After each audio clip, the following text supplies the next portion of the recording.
In this video, you're gonna see the hidden food and lifestyle of Pakistan's most isolated mountain people. Meet the Hunza. This is a combination I would never expect to see together in one dish. Let's try it out.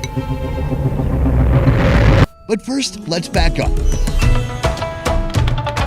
Pakistan has a population of 220 million. You'll find similar culture, dress, food, and people in most cities across the country.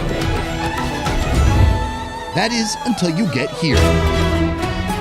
In the far north of Pakistan, beyond a multitude of mountain ranges, you'll find the Hunza Valley. Right now we're in one of the many Hunza villages on the mountainside. Mountain life here is so completely different from any other place in Pakistan, and I love it because mountain cultures tend to maintain their culture better over time. A place so isolated, its customs around food, clothing, and day-to-day life still remain largely unaffected by the outside world. Right now, I'm on my way to a local home to check out their kitchen and see what's for breakfast.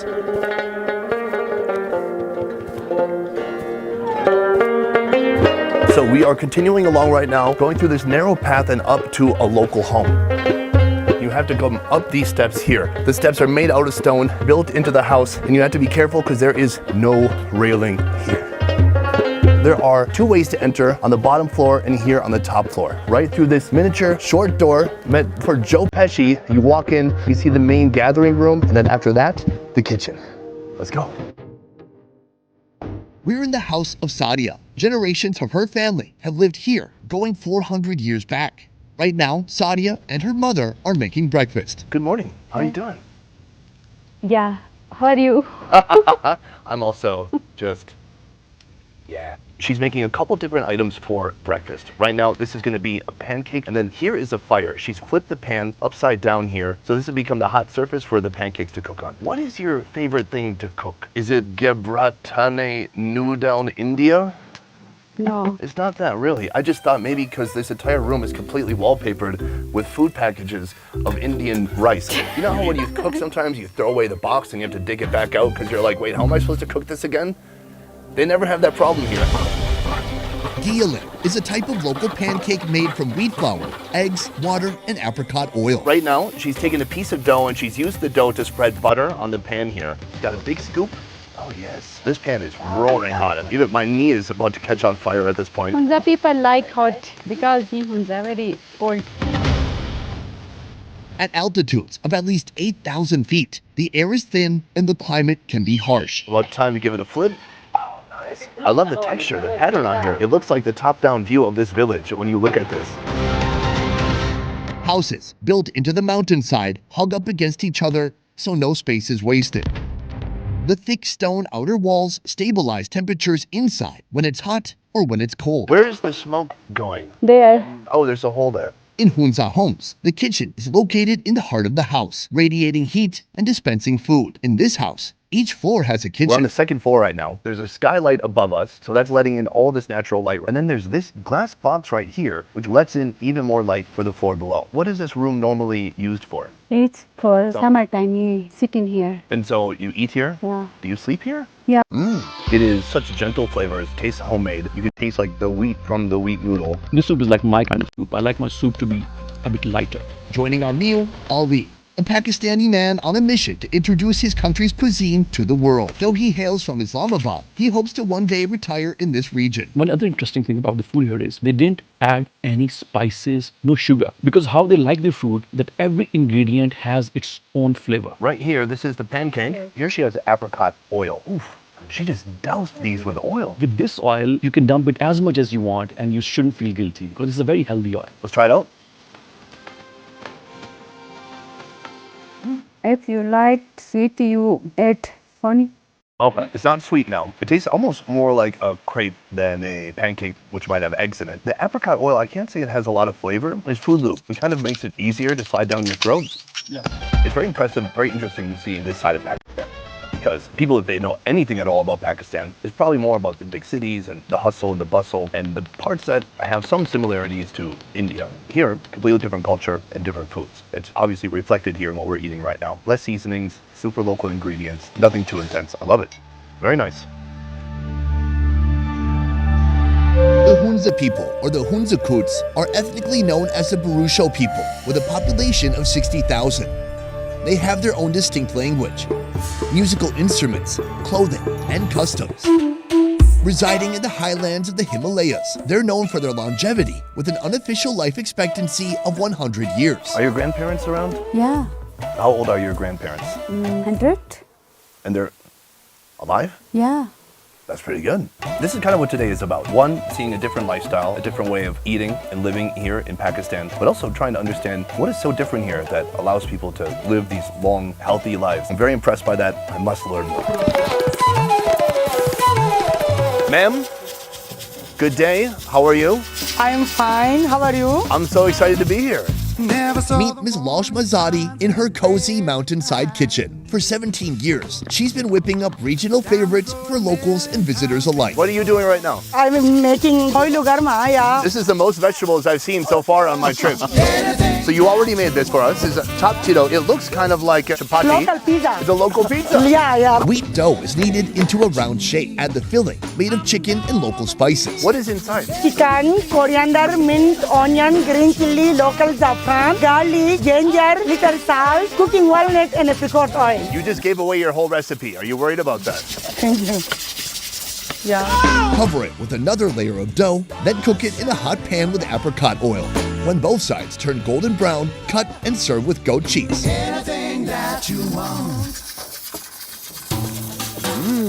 Oh, it's so good. It tastes like a whole wheat wrapper on the outside, and then inside, it's just so flavorful. It's spicy. You can taste the cumin. There's a ton of caramelized onion coming through. So what I like about this is that after having a breakfast, which probably didn't have much taste to it, this is like a nice contrast. Yeah, absolutely. I'm gonna give it a little bit of a dip here. A beautiful pairing, clean, cool, refreshing, and sweet to go with something a little bit more heavy and a lot more spicy. This is delicious. Thank you. How did you learn to cook? It's my own grandmother. Okay. How old is your grandmother? 99 year. She's, yeah. Oh, she passed away. Yeah, But yeah. when she was 99, that's remarkable. My grandfather is 104 year. Right now, No, no. he passed away. Yeah. But 104. And the one secret that is the organic food. But plenty of people in the USA eat organic food. It's not working out for them. Having organic food just for like a few years, just to satisfy your own self is something else. But being raised in this very environment and you keep on having that for your entire life is different. Are you saying it's too late for me? Yeah, a bit too late. Okay. It's never too late. The diet here may be a key factor in Hunza longevity. Organic raw vegetables, fruits, and moderate protein consumption. Mineral-rich mountain water is plentiful. And then there's this. The prized apricot, rich in vitamin A and other antioxidants. This food is omnipresent in Hunza cooking, used for its fruit, seed, and oil. Sometimes a lot of oil, like in our next dish. This is morida ready. This is mulida. Add water to a pot, then add dry cow cheese, dried mint, salt, coriander, onion, green chilies, and small crumbs of chapati. Cook. Douse with apricot oil, and it's ready. Bro, this looks stunning. This is food for the soul and also stomach. We have a couple other ones here. I think we'll build up to this mulida. First, we have this, I don't know what you'd call this, soup, a stew. This one is called girgir aloo. Meaning brown lentil and potato, a type of stew that's eaten with chapati. Made by stir-frying coriander paste, mint, and green chilies in a pot. Add masala, water, brown lentils, salt, and potatoes. Cook and serve. I'm gonna put some lentils, some potato on here. Kind of a natural gravy that's come from all that. Let's try it out. That's super yummy. It's lentils, it's potatoes, but it has a nice texture and great flavor. Man, this feels like real home-cooked food. None of these like super intense street food flavors. And what I really love about it is it's so spicy in the right way. Yeah, it's like warming me up from the inside. This one is called mulida. In the middle, there's a pool of oil, which is bringing me back to the Lahore vibe. There is a reservoir right here of just butter. Sorry, butter. I want to see if I can taste the oil directly to see if it has any flavor. Oh, yeah, when you eat it just alone, it has a little floury essence to it. Do we mix all that together? Take a spoonful of mulida, dip the spoon in this, and then let's go for it. Oh. This is the most confusing thing I've ever eaten, but I genuinely like it. I don't know where the flavors are coming from. I don't know how they're combining. It's like dairy, but then it's also spice. It's like putting Tabasco in your yogurt in the morning. There's a lot going on in my mouth right now. That's what I was trying to say. That had 4 taste phases. So there's like a powdered cheese in there, dehydrated cow cheese. That has its own unique flavor. At first it's like creamy and cheesy like paneer, and then it gets a little bit gamey after that. There's some floweriness coming from this oil. It does have some spice, but it's not all like cumin and coriander. It has its own flavor profile. Super unique. Sure, Morida takes the crown. This is no joke. It's one of the most beautiful places I've ever seen in my life. I can't believe it. Every time I look out there, I'm like, that's CG. That's not real. Why do you think this part of the world is so unknown to so many? Definitely in Pakistan, we had our realities a couple of years ago because of all the law and order situation going on. So the kind of media word that the world was getting was not very positive. But Alhamdulillah, things have become absolutely normal and now tourism is getting back to Pakistan. But other than that, to be honest, this part of Pakistan, they are super peaceful. In fact, for your audience, I mean, they're lucky to see all of this, but they're unlucky in a way that the camera cannot capture the reality, what the eyes can see. So for that, they have to come and see it for themselves. I believe the nature has its own filter when you come to this part of Pakistan. It's so beautiful, like, I mean. Well, Ali, this has been very romantic. My wife, she would really enjoy this, but at least I'm here with you. That's nice. Stuck with me. Yeah. Restaurants like this slightly alter their traditional recipes to suit visitors from other parts of Pakistan who prefer stronger, more spicy flavors. I'm realizing now, the only way to truly experience what it means to eat like a Hunza is to go to someone's home. We've come to another home in the same village. The home has very similar architecture. Even if you look up there, that is the skylight. This time we are in the basement. We're gonna make a chapati. It's a cheese chapati? Yeah. Ah, I like cheese. She starts with the bottom layer, rolling it out. She puts it on there. I love the way the traditional kitchens work here. This is basically a fire inside of here, and then they can adjust the tops that they put on. So this one is for making chapati, but they have other ones where they can put big pots on there, whatever you need. They even have one that can make French fries. That's not true. So right now she's put down the first layer, and she's gonna add in some of the filling. This paste is made from cottage cheese, coriander, green onion, walnut, salt, and a little bit of milk. Chapati number 2, it goes on, and now we have a little walnut oil. A generous portion of walnut oil. This is Nasira and her sister. What's your name? Man, baby. Nice to meet you. My name is Sunny. In my language, Sunny means legendary eater. You know I've eaten 7 things today? Okay. How many things did you eat? Tea and bread. What? I like this bread. This is a corn wheat. This is essentially cornbread right here.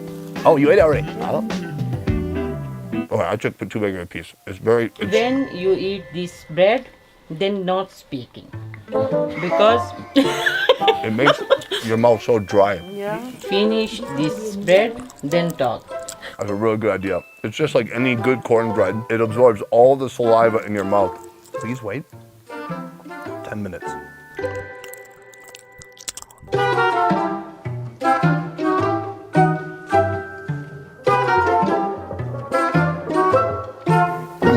Done. Yeah. Can I tell you something? Today, I ate 8 foods because I had that. We have our dinner here. This looks incredible. So they've cooked something that we saw already, but it looks slightly different. This is the Mulida. right. Also with the oil in there, but so many other dishes here. We've got a chicken noodle soup, buckwheat pancakes, cheese chapati, some dumplings, and then a dessert. Can we start with these dumplings? The filling is made of minced chicken, coriander, green onions, and green chilies. That is wrapped in a wheat flour dough and steamed.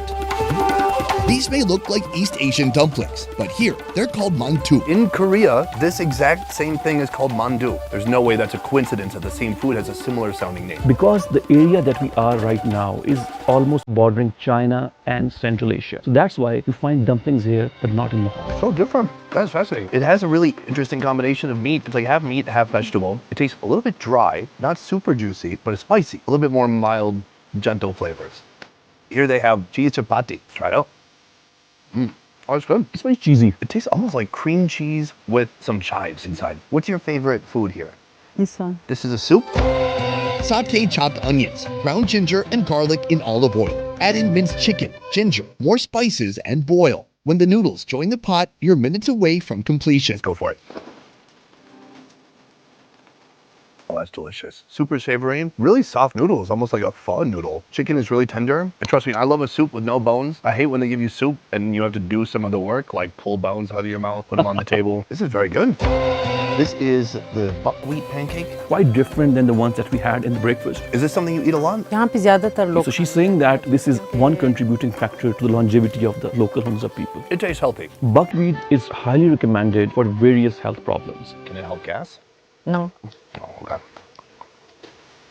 Finally, this is a dessert. It has a pool, a reservoir, right in the middle, full of oil. This is walnut oil. There are crushed walnuts all around it, but then this brown mass, what is that? This brown component is basically made from organic local wheat flour. So what they do is that they age the local wheat for 5-6 days in water, and somehow it becomes sweet. So a lot of work goes into this. For sure. So now she's working her way around the perimeter. So you can see it's really thick. She gets plenty of that oil on there. Let's try it out. The source of the Hunza Fountain of Youth is debated by many.